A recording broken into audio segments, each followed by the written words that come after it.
Every year, tens of thousands of African doctors keep the health systems of the UK, US, and Canada alive. But a quiet revolution is happening. Many of these same doctors are packing their bags, not to leave Africa, but to return to it. What is pulling them home? What is pushing them away? And how is this movement rewriting the future of global healthcare? This is the story of strength, of sacrifice, of return. This is the return. Africa's doctors come home. Stay with us. What you're about to hear will change the way you see global healthcare forever. For decades, Africa experienced one of the largest medical migrations in human history. Doctors trained in Lagos, Nairobi, Addis Ababa, Accra, and Cairo boarded flights with degrees in their suitcases and uncertainty in their hearts. The scale was enormous. Nigeria alone has lost over 30,000 doctors to foreign countries in the last few decades.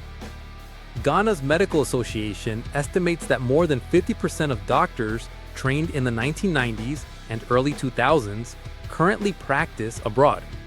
Kenya, Ethiopia, and South Africa each supply thousands to global healthcare systems. Egypt remains one of the world's top exporters of medical personnel.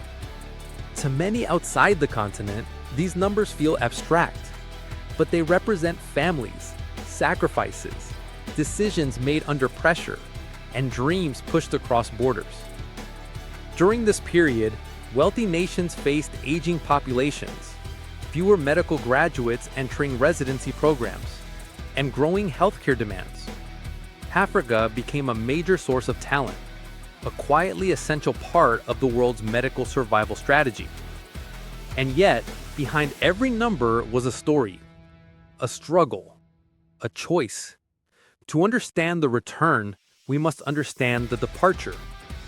Africa's doctors did not leave because they lacked commitment.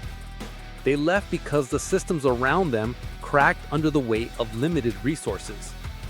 Many began their journey in packed lecture halls. In some nations, thousands competed for a few hundred medical school seats. Those who succeeded often entered hospitals with outdated tools, insufficient protective equipment, and overworked mentors. The challenges were not hidden.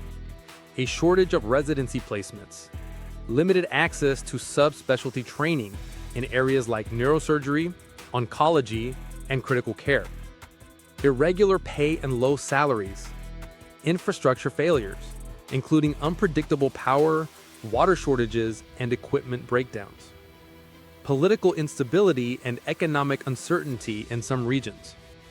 But the emotional weight was even heavier. Young doctors watched patients die from treatable illnesses. They worked double shifts because college had left for better opportunities abroad. They felt their ambition outrunning the resources around them. So they left, not out of betrayal, but out of necessity. And when they arrived in Western countries, they encountered an entirely different world. In the UK, African-trained doctors became indispensable to the national healthcare system, particularly in internal medicine, general practice, and emergency care. In the United States, studies found that African-born physicians were highly represented in primary care, cardiology, hospital medicine, and psychiatry, fields critically short-staffed. Some regions rely so heavily on them that without African-trained doctors, entire hospitals would face collapse. Canada's system is similar. Foreign-trained physicians, including thousands from Africa, form a large portion of rural medical staff.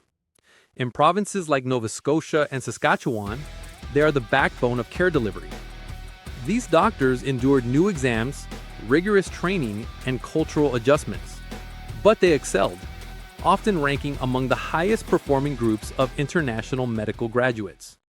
Their contribution was so significant that health workforce experts warned for years that reducing immigration from Africa would create staffing crises. Yet, while they saved lives abroad, something within them kept pulling at their hearts.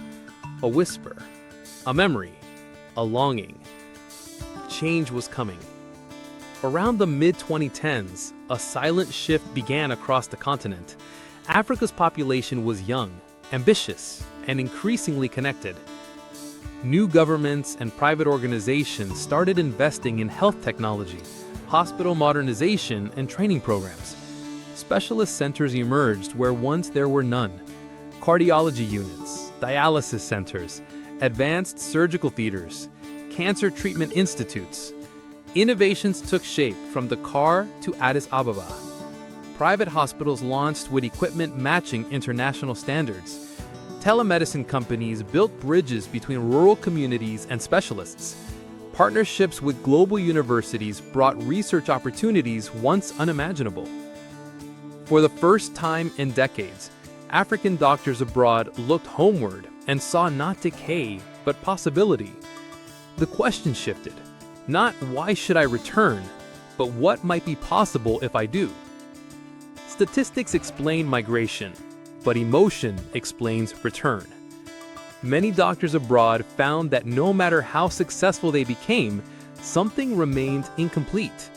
They missed familiar languages, the humor of home, the sense of community. They wanted their children to grow up with their culture.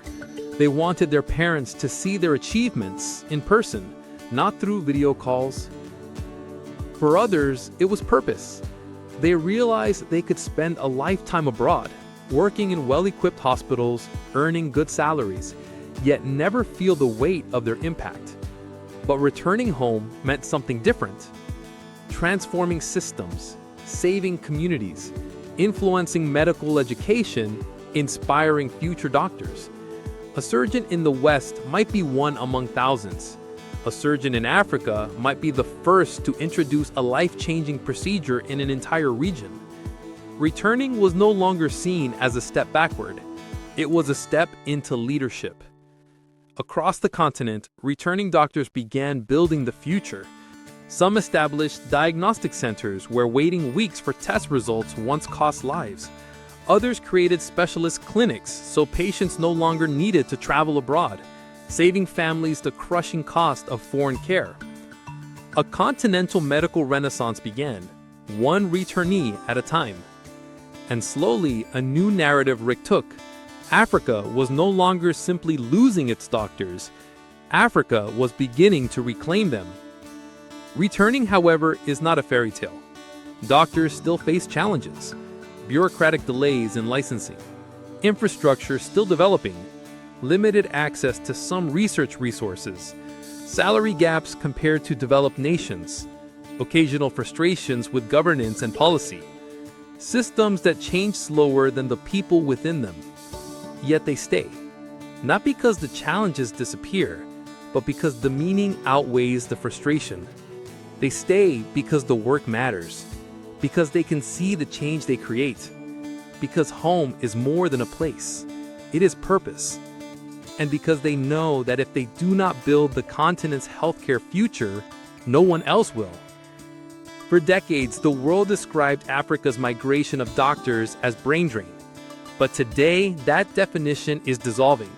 Something new is happening. Doctors are returning. Hospitals are rising. Technology is accelerating. Education is strengthening.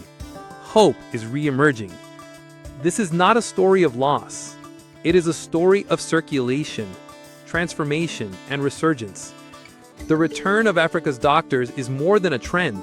It is the dawn of a new era in global healthcare.